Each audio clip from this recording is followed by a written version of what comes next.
Sup, you beautiful bastards. Welcome back to the Philip DeFranco Show, your daily dive into the news. I hope you're having a great one. I'm having a fantastic one. By that, I mean I'm operating at like 80% today, which is 80% higher than yesterday, because it turns out I did not have just a bad cold. I have strep throat. So the doc, she got me on antibiotics, some steroids. My fever broke last night, and I feel like a human being again. That's a genuinely good thing because there is a lot of news we got to talk about today. So buckle up, hit that like button, and let's just jump into it. This is a news show.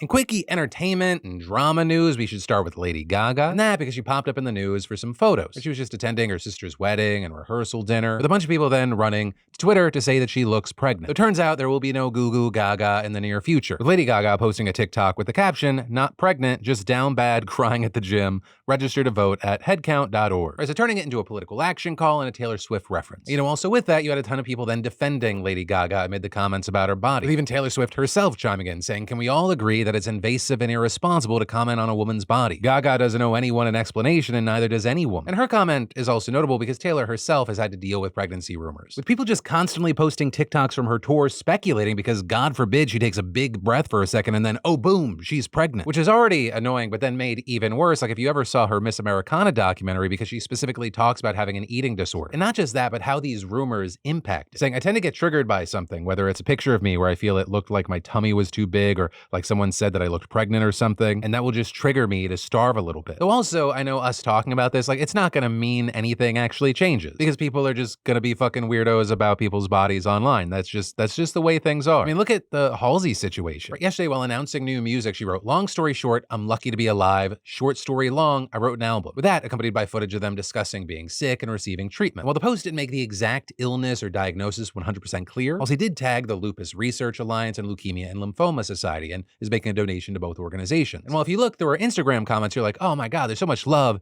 and support. If you went to the hellhole that is Twitter, you found way uglier responses. Right? Some seeing the lupus tag and bringing up Selena Gomez's battle with the illness in a really shitty way. Writing things like, no, they'll be fat like Selena. Right? Because Selena's been very open about the fact that her lupus medication causes her weight to fluctuate. People on the internet just loving to put a body under a microscope, making a lot of uncalled for, insane comments. And like body shaming in general is just a shitty, horrible thing. But to also do it because someone's dealing with a disease is fucking insane. Like it just makes me wonder, how shitty is your life? It's not even how shitty of a person. Like, how can you openly not only have these thoughts, but put this out there into the world and then not like have a moment later on in your life where you're like, maybe I'm just taking up space. Maybe the world would be better off without me in this current state. I should probably work on myself. With that said, our final quickie story is actually about Shohei Ohtani, right? And that because his former interpreter just pleaded guilty to bank and tax fraud charges. And that's a major update because Ohtani, he's not just the star player for the Dodgers, he's the biggest name in baseball right now. And there were a lot of allegations and speculation that Ohtani himself was involved in this. But here we're seeing his former interpreter admitting to bombshell claims that he stole $17 million from Ohtani to pay off gambling debts. And while the MLB had also launched its own investigation into the matter after the guilty plea, I mean, they've shut this case and absolved Ohtani, releasing a statement saying, based on the thoroughness of the federal investigation that was made public, the information MLB collected, and the criminal proceeding being resolved without being contested,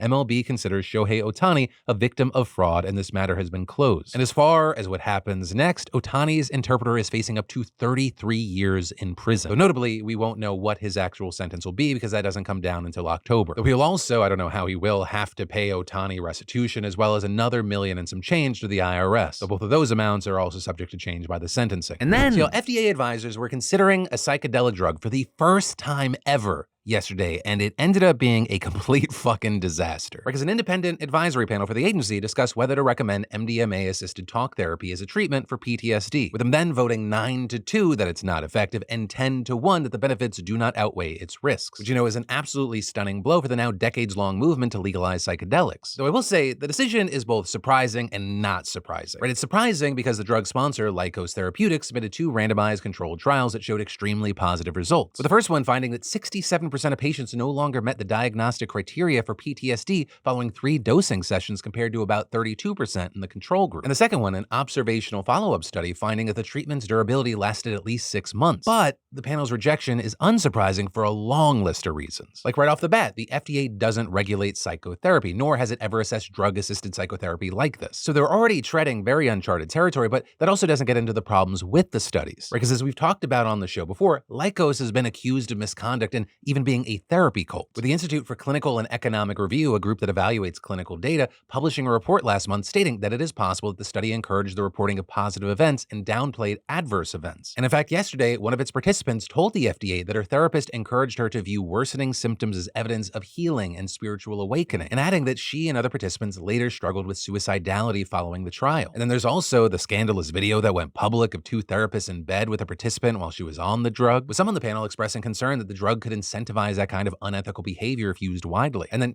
misconduct aside, there were fatal flaws in the data. Most notably, that the double blind was ruined because it was obvious to most patients in the trial whether they had gotten the placebo or not, which, isn't surprising because if you've ever done MDMA, you know that you have taken MDMA. And so it's not surprising that the follow-up study had a dropout rate of 25%, with also some participants seeking therapy and using illicit drugs, including MDMA, which then brings us to the next sticking point, the lack of data about feelings like bliss and euphoria. And that's important because the FDA needs to know whether the drug has a high abuse potential. With one doctor telling NPR, we're actually managing more and more severe cases of MDMA overdose, and so I'm less concerned about the safety in the acute setting, but more chronically if they go on to abuse MDMA. We also know from illicit use that MDMA may affect heart and liver health, but the trial didn't dispel that concern. But with all that said, the FDA doesn't technically have to follow the panel's recommendation, though I will say it would be very surprising if it didn't in this case, which I will say, I understand, but I also think is unfortunate. This seems like a situation where there just needs to be more and more research, very obviously done by different groups, especially as there's only 2 FDA-approved treatments out there for PTSD. The need for a new treatment option, that's long been recognized. And this would be the first new therapy option in nearly 25 years. And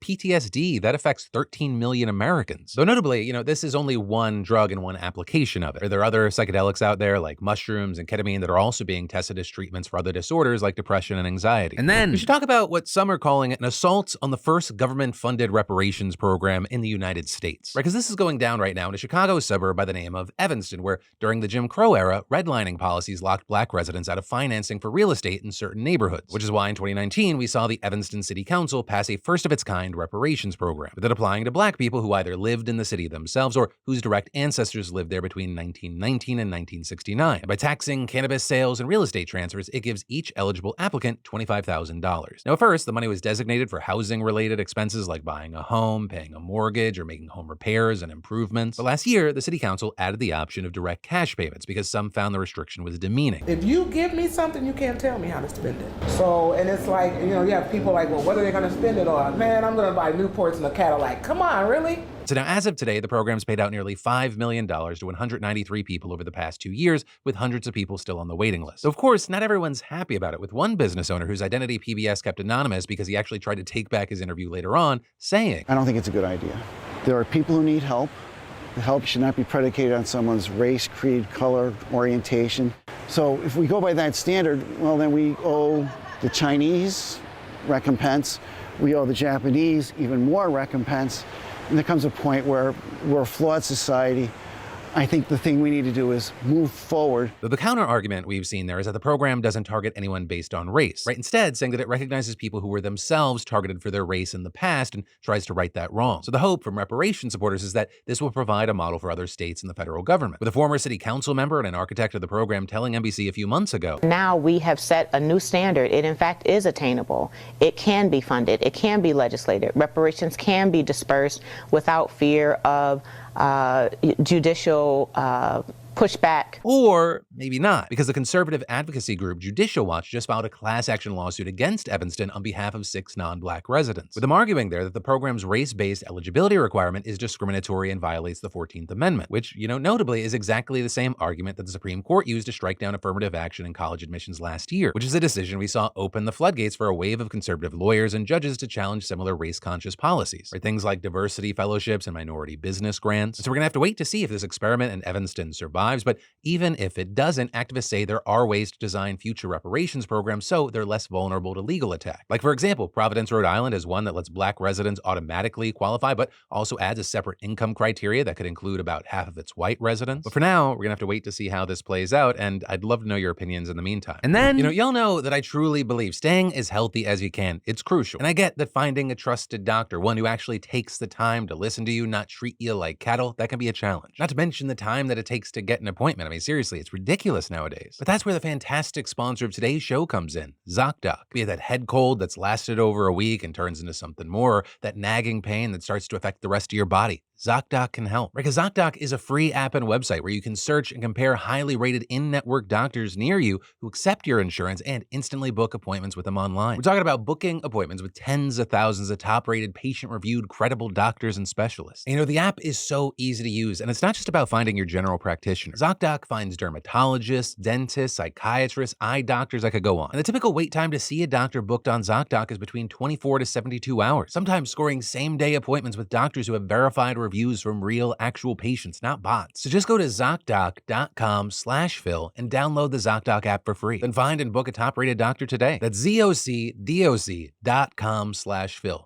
ZocDoc.com/Phil. And then, in big international news, Biden officials are back in the Middle East pushing for a Gaza ceasefire and hostage release deal. And specifically, we have CIA Director Bill Burns meeting Qatari leaders in Doha to receive an update on their conversations with Hamas leaders. Because yesterday, a Qatari spokesperson said they had delivered an Israeli proposal to Hamas that reflected the position stated by U.S. President Joe Biden. And notably, they're adding that the proposal was now much closer to the positions of both sides. And so with that, this goes back to the surprisingly optimistic announcement made by Joe Biden last Friday. Israel has offered a comprehensive new proposal.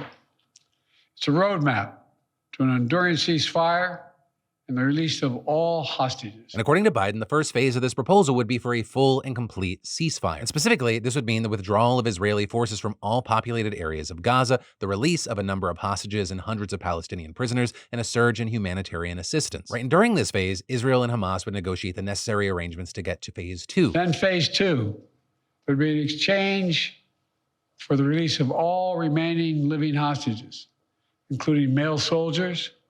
Israeli forces would withdraw from Gaza, and as long as Hamas lives up to its commitments, a temporary ceasefire would become, in the words of the Israeli proposal, the cessation of hostilities permanently. And then finally, phase 3 would involve the reconstruction of Gaza, including rebuilding homes, schools, and hospitals that have been destroyed by the Israeli military. Except the problem is that the day after Biden's speech, Israeli Prime Minister Benjamin Netanyahu released a statement calling a permanent ceasefire in Gaza a non-starter, with him saying, specifically, Israel's conditions for ending the war have not changed. The destruction of Hamas's military and governing capabilities, the freeing of all hostages, and ensuring that Gaza no longer poses a threat to Israel. And with that, this week, an Israeli official straight up said on Monday that Biden's description of the ceasefire proposal was not accurate. In fact, disputing that it was even an Israeli proposal at all, saying it was actually a proposal put forward by mediators to which Israel had made amendments and changes, as well as fully disputing the idea that Israel had agreed to eventually fully withdraw its troops from the Gaza Strip. But then, on the flip side, you had U.S. National Security Council spokesman John Kirby claiming afterwards the Israeli foreign minister himself acknowledged that this was the Israeli proposal. And State Department spokesperson Matthew Miller said yesterday that the Israeli government had communicated to the U.S. that they were ready to implement the ceasefire deal should Hamas accept. Right? And so with all this, the U.S. and Israel just do not seem to be on the same page at all. And that could also be due to how divided Israelis are on this issue. Right? Members of the country's most far-right parties are threatening to quit if a deal with Hamas is accepted, with one minister even saying that he spoke to Netanyahu and, quote, made clear to him that he will have no part in a government that agrees to the proposed outline and ends the war without destroying Hamas. But notably, Netanyahu's ultra-Orthodox coalition partners are now backing the proposal, so that could potentially offset the opposition from the far right. And with that, some opposition leaders from the other side of the aisle have explicitly endorsed Biden's speech about a deal. And leaks from within Israel's negotiating team reportedly suggest that some members would accept an end to combat in exchange for freedom of all hostages. Plus, on top of that, you have weekly demonstrations advocating for an end to this war having grown to more than 100,000. Though also, to that point, only about 40% of Israelis support the ceasefire proposal, though a large chunk are still undecided. And so with this, you had the White House National Security Advisor saying on the Today Show this morning, Israel's a raucous democracy, so There's a lot of talk and a lot of chatter, but the Israeli government has reconfirmed repeatedly, as recently as today, that that proposal is still on the table, and now it's up to Hamas to accept it.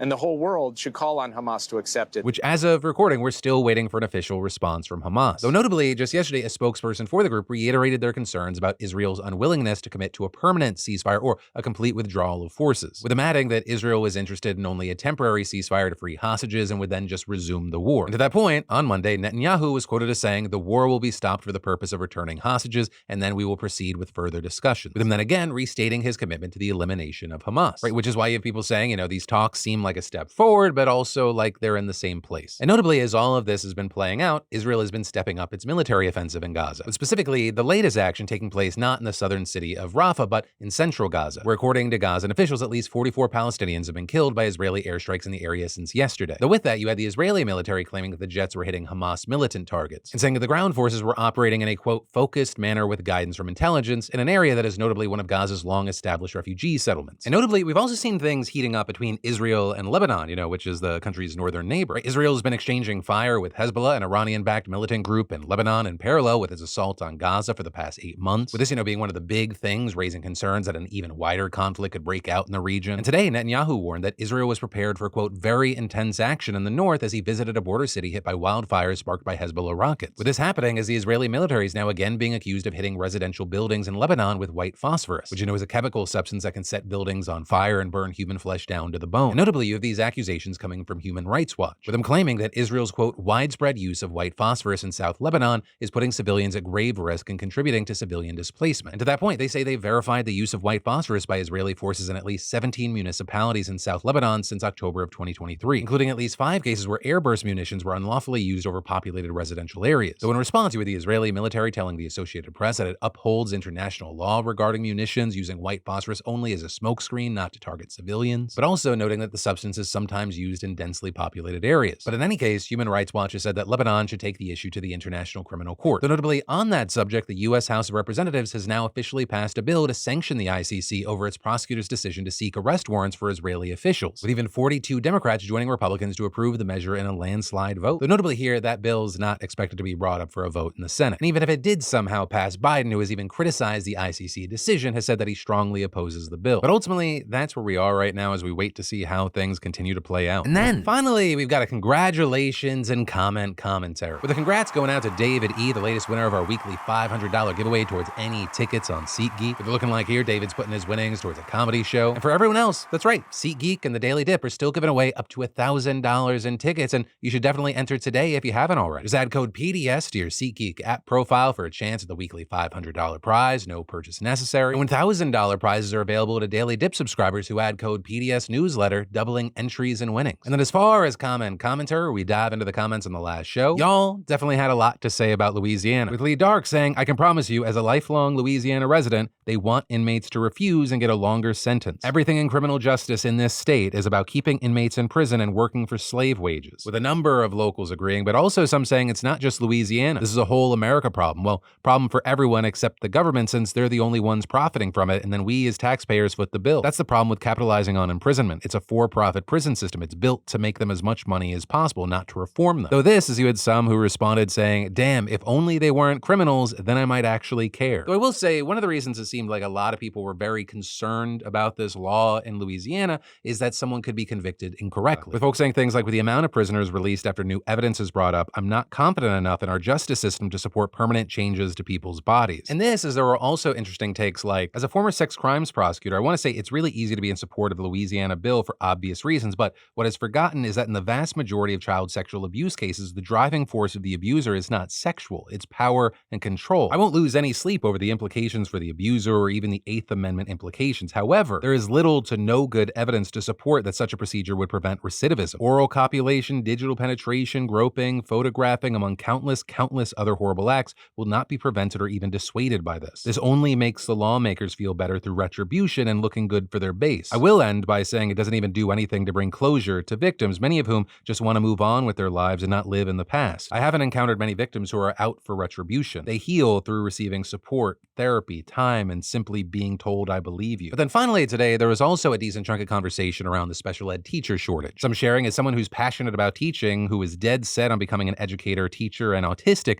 I dropped my enrollment for my higher education because I was able to make more money at an entry-level retail job than I would as an educator. It's not about people who want to, it's about people not having an incentive. Teachers don't get paid enough and get blamed for so much these days, between politicians telling people that teachers are grooming kids to entitled parents. It's just not worth it. Others sharing: my wife is a spec ed, mild mod, and mod severe dual license. The fact she loses aides left and right, and the fact she has not provided the funds to do basic life skill teaching and comes out of pocket to the tune of thousands of dollars to assist her handful of children to learn how to cook, clean, or fold clothes for basic independent skill teaching. Her pay hasn't kept up for funding that out of pocket, and I know the aides are wildly underpaid. She shows up at 7 a.m. and doesn't come home till 6 p.m. and still feels stressed that her paperwork will be filled in on time. I appreciate this deep dive. As well as comments like high school special ed teacher and case manager from Texas here. The district that I'm in is generally pretty good about making special ed staff life better. They give us a lot of wiggle room to do what we need to do. We still have issues: staff shortages, lost planning, conference periods, etc. I have a caseload of about 15 to 16 students depending on the time of the year, which has been considered to be pushing it in terms of manageable numbers for one teacher. But with that, adding a friend of mine in a neighboring district of equal wealth and funding has 52 kids on his caseload. This is literally impossible to legally serve. He is short on minutes for kids every week, not because he isn't trying, but because he is one human being asked to do the job of 5 humans. I think sometimes it's less a question of do we have the support and funds we need, and more of a do we care at all about special education and its necessity. I know a lot of people leaving a job they used to love because of mismanagement like that. But that is where we're going to leave it today. I also look forward to your comments, and we'll talk about those tomorrow. And until then, just remember, my name's Philip DeFranco. You've just been filled in. I love yo faces, and I'll see you right back here tomorrow for more news.